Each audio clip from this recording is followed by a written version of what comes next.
You can't believe it. You stare out the window at the creepy cemetery in your grandmother's backyard. The graves are moving. You're sure of it. Then, you turn to see an even more frightening sight. Your grandmother's house is haunted by ghosts. Lots of ghosts. Evil ghosts who want you. Why are the creeping coffins creeping? Do you stay to find out, or do you race home, even though a terrifying ghost is waiting for you there, too? If you stay, you discover that the coffins are spelling a message in the graveyard, a message that spells out your doom. Unless you can find the ghost who is the keeper of the sword, steal the sword, and plunge it into the grave of the MPG. What's an MPG? You'll find out for yourself, but hurry. The ghosts are moving closer and closer. You're in control of this scary adventure. You decide what will happen and how terrifying the scares will be. So take a deep breath, cross your fingers, and continue the readening.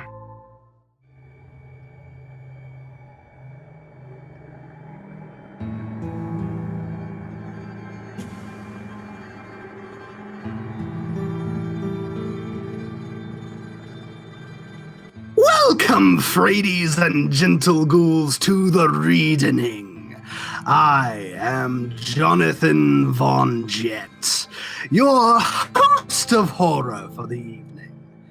And I am joined at this time by my colleagues, Crystal and Sig. Welcome, everybody. No one said anything about ghosts. No one said anything about ghosts. Oh yeah, yes, ghosts there will be many ghosts. Nobody mentioned ghosts. Yeah, no one told me that. Well, it is that time of year, you guys. It's the Halloween season. It is the haunting season, and we have a little special treat. We're going to be doing some. We're going to give you some goosebumps. Oh yay! Ghosts are my favorite. There's not ghosts here right now, is there? There might be. It's unclear. There might be one creeping up behind you. No, it's fine. It's just Flash. Oh, okay. It's just Flash. Yeah, it was just Sometimes Flash. he sounds like a ghost or a bear. Yeah, I don't know. Either way. All right. So we're going to be reading through The Curse of the Creeping Coffin by Mr. R.L. Stine. And this is a little fun choose-your-own-adventure story. I love choose your own adventures. Everybody does. I love R.L. Stine. Everybody loves R.L. Stine. Everybody loves Choose Your Own Adventures. Two great tastes taste great together. So, yeah. I love writing in second person. Anyway, go ahead. Since it's Halloween season, thought just little treat for our listeners. And you guys are going to be making the choices as we go through this delightful book. What if Sig and I decide opposite thing? I will be the tiebreaker. Okay. I will be the tiebreaker on that one. Are we gonna roll dice? I mean, we could. We could. Get your D20s ready, because this is very much. This is very much that kind of book. All right, so we're just gonna go ahead and get right into it. Listeners, beware! You're in for a scare. I'm bored, you moan. I'm so bored, I could eat flies just to see how they taste. That's so gross. Flies have germs, your grandmother replies. It is a hot, sticky day in the middle of July. Boy, tell me about it. You plop down into a creaky old chair in your grandmother's kitchen.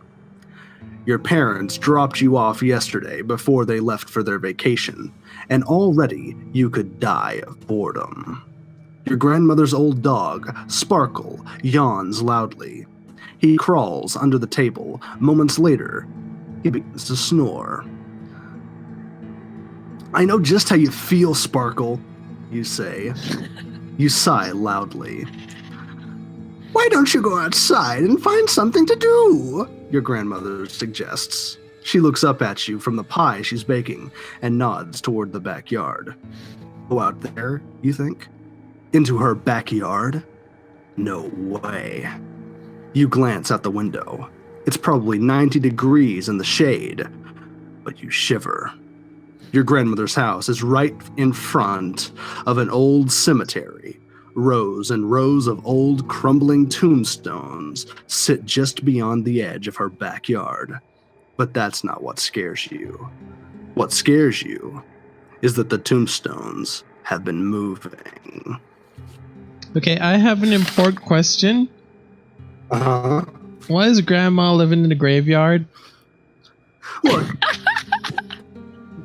the property taxes are very cheap there. It was affordable.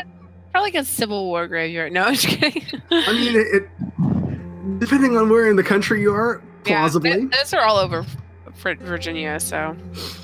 We'll continue. You noticed it right after you arrived yesterday.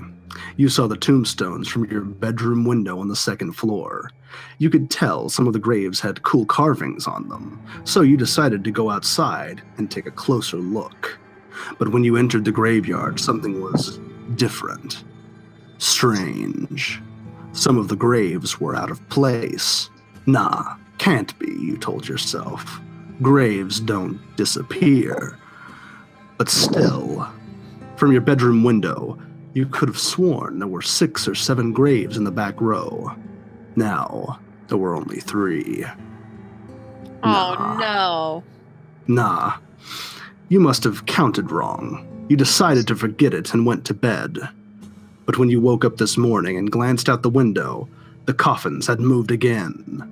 Now there were 10 in the back row, and the middle rows seemed more crowded. It almost looked as if the graves were moving forward, and some of the graves were moving backward, and there was a big traffic jam in the center. The coffins were rearranging themselves. But how? And why? Your grandmother taps you on the shoulder. She snaps you out of your daydream. Go on, she says. Go play outside. Outside? Out there? You shudder as you glance out the window again. Oh no, you cry. It's disappeared. What's disappeared? Your grandmother asks. The grave with the angel on it, you screech, pointing out the window. It's gone. One headstone in particular caught your eye yesterday. It had an angel carved on it. The angel looked so realistic you practically believed she could fly away. Did she? Your grandmother peers at the window. Don't be a goose, she scolds you. That tombstone is still there. You don't answer her. You can't. Your heart is pounding crazily, and your mouth, you bolt out the back door. You've got to see for yourself. But in the graveyard, you discover that your grandmother is right. The tombstone with the angel isn't gone. It just moved! It had been in the last row. Now it's up front. I'm losing my mind, you think. Losing it completely. Or are you? You run back into the house, shouting. Grandma! You yell. That grave with the angel on it! Your grandmother interrupts you. You don't have to shout, dear. The angel! She looks up from her pie crust. That's a nice one. Let me see, who was buried there? Oh, yes. That's Elmira Martin's grave. Before you can explain about the moving gravestones, a voice on the far side of the room makes you jump.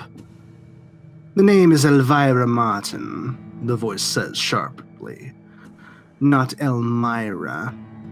Get my name right? Your mouth drops open. A strange woman now stands in the doorway that leads from the kitchen into the hall. A very strange woman, because she isn't a living, breathing woman. She's a ghost! Grandma? You begin. But from the way your granny is humming to herself, you can tell she doesn't hear or see this scary visitor. And don't you stare at me, you little wretch, the ghost says, pointing at you, or you'll be sorry. What are you going to do? Suddenly, you're living in a haunted house! But now you have a choice, my gentle colleagues.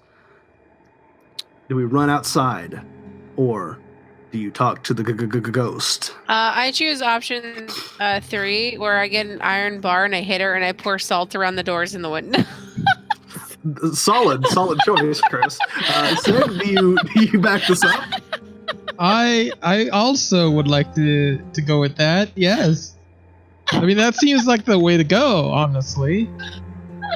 Okay, let me see if I can find the page for that one. You know what? I can't seem to find the page for that one. The kid doesn't know. Yeah, the kid doesn't. So you got to give him a little bit of credit here, Chris. Supernatural and the internet, neither one were around in the 90s when this was published. So, do we run or do we talk? Let's talk. Wait, didn't she just tell us not to look at her? Well, she said don't stare at her. Yes. Okay, fine. Let's talk to her. Talking isn't staring, so. That's true. You don't have to look at her to talk to her. Why are you here? You ask the ghost. That's not really a great tone to take. But your grandmother thinks you're talking to her. You know why I'm here, your grandmother answers. I live here. Don't be such a goose. Oh my god. For some reason, your grandmother can't see Elvira. You've always wanted to have a special skill, but ghost spotting wasn't what you had in mind. You try to think of a way to ask Elvira a question without having your grandmother think you're completely loco. But you can't. So you keep staring at the ghost. No. She glares at you for a moment, then motions for you to follow her. You watch as she floats into the hall and up the stairs toward your room. Follow a ghost, you think. Are you nuts? Just the idea gives you a chill. And we are at our second choice now. Do you follow the ghost? Or do you race out of the house fast and Is go she home? a pretty We ghost? can't leave Grandma with all the ghosts. Grandma's fine. She's lived there for years. She'll be joining them soon enough. Oh my gosh. I mean, I can't say that's wrong I'm necessarily. sorry. Did you ask if she was pretty? I mean, it can't have a bearing on the... No, it has no bearing. She's still a ghost. she might be really pretty, though. She could be. It's unclear from the text given to us. We can only assume, we can only infer the attractiveness of the ghost. That doesn't help my choice at all. So I say follow her. Okay. And Chris? I'll say follow her, but not for the same reason Sig says. Okay. Also, it doesn't matter. It's a ghost. If it was an attractive male, I wouldn't care. It's a ghost. Have you not seen Ghostbusters? Not in forever. Anyway, you follow Elvira to your room. You follow Elvira to your room on the second floor. Already this is going exactly where Sig wants it to. The moment you step into the bedroom, she slams the door. Then she whirls around to face you. Her eyes turn green and begin to glow. Nope, bad. You back up, stumbling, and fall onto the bed. You little wretch, she says. I don't want any trouble from you. Sparks seem to fly from her flashing green eyes. You shrink back into the pillows. Then, Elvira gazes around the room. Yes, this will do nicely. What do you mean? You stammer. Elvira floats toward the bed. She hovers over you. I'm taking over this room now, she tells you. Get out! You would love to leave, but you're shaking too hard to get up. Besides, you have to find out what's going on. Elvira is the only one who can explain it to you. Please, you beg. Just tell me what you're doing here, and why are the graves moving? Shut up, she screeches, and get off that bed. I want to lie down. I haven't slept in a bed in 50 years. Uh-oh, you realize. You aren't just dealing with a ghost here. You're dealing with a ghost in a very bad mood. He didn't know that by now? No, clearly not. You jump up from the bed. Elvira lies down, neatly spreading her white satin dress on the covers. Her long red hair fans out across the pillow. Ah, she sighs. A real bed. She shuts her eyes. You hope she doesn't sleep too long. You have so many questions to ask, and you hope she'll be in a better mood when she wakes up. She dozes for exactly 2 minutes. Then her eyes pop open. You notice they aren't glowing green anymore. Ah, Elvira says. That's better. Now that she's awake, you're not sure how to begin. You're almost too freaked out to speak. But you have to know. Why are the graves moving? You ask. What's going on? It's the curse of the creeping coffins, the ghostly woman answers. And we're moving into this house. All of us. All of us. Gulp. What does that mean?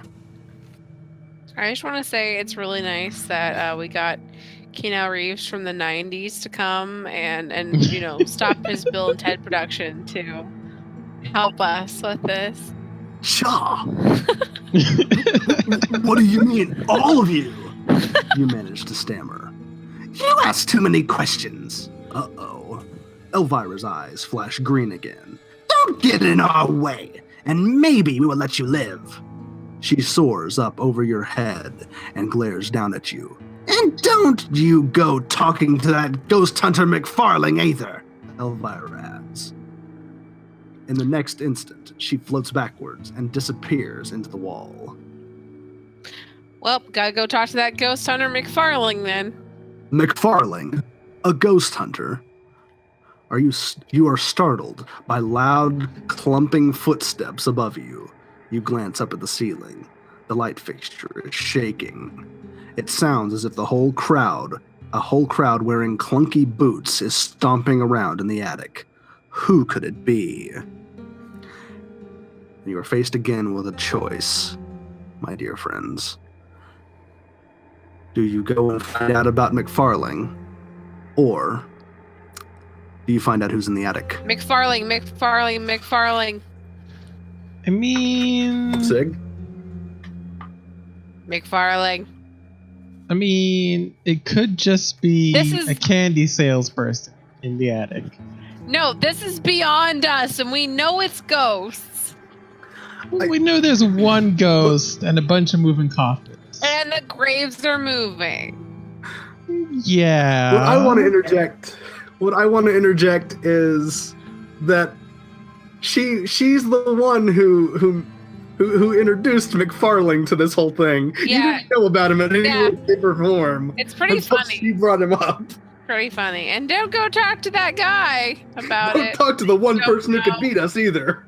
Yeah, that you didn't know existed. Fair play. All right. Yeah, It's I a would setup. never do that. It's a setup. Go up to the attic. It could be. It could definitely be a setup. I don't care. I'm gonna go talk to McFarling.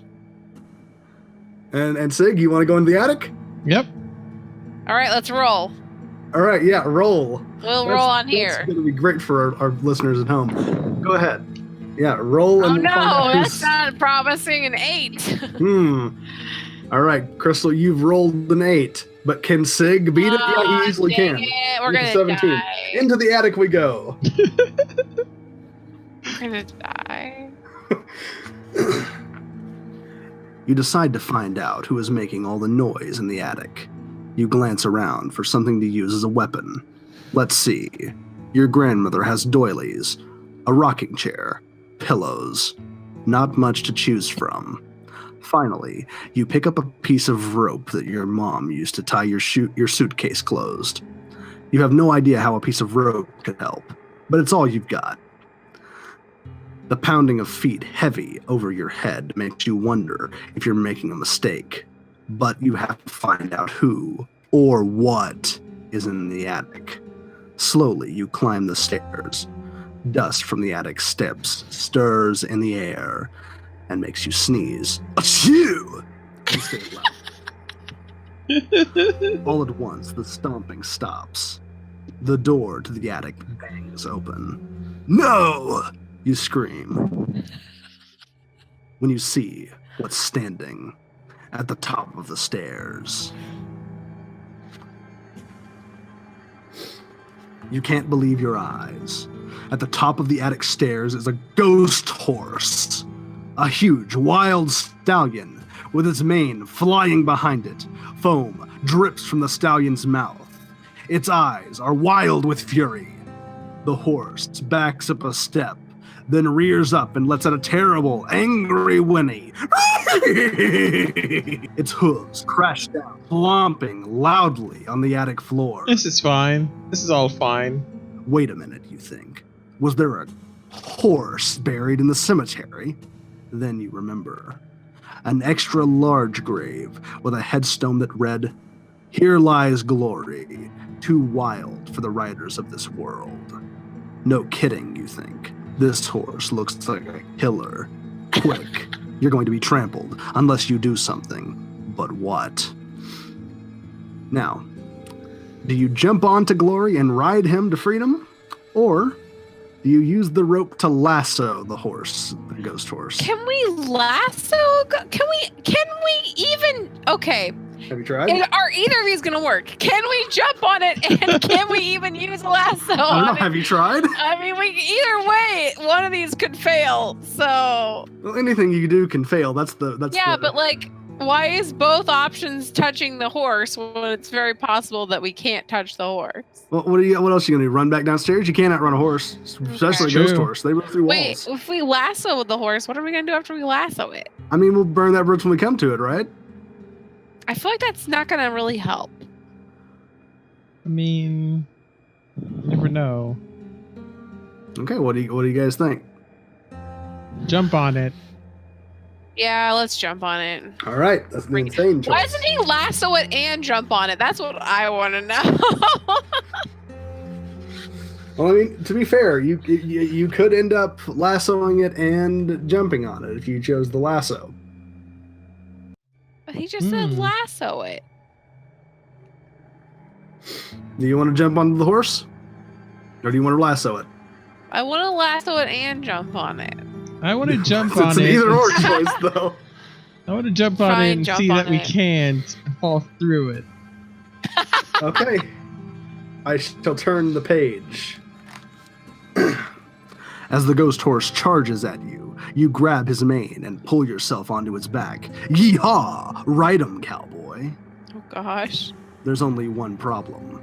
An instant later, the horse turns left, and a left turn into your grandmother's attic stairway goes only one place, straight through the stairway wall. And then outside. Uh-oh. You grip Glory's mane even tighter and shut your eyes. Okay, you think. Makes sense. A ghost horse can ride through walls. But can you?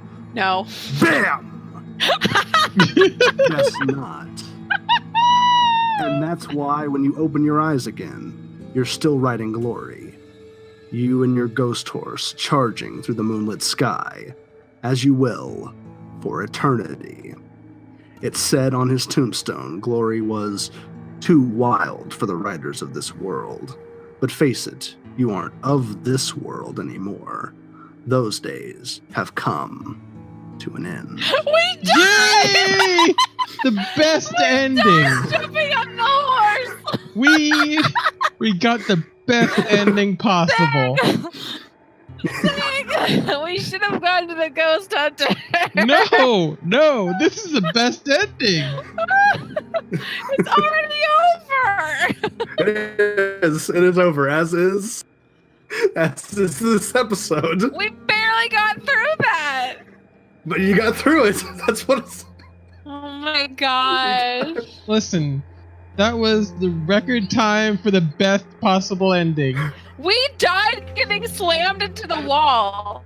Yeah, but... What is our family going to think what happened to us? Like, oh, he just slammed his head really hard against the wall and he's dead now. That is the question. That is the question. Oh my gosh.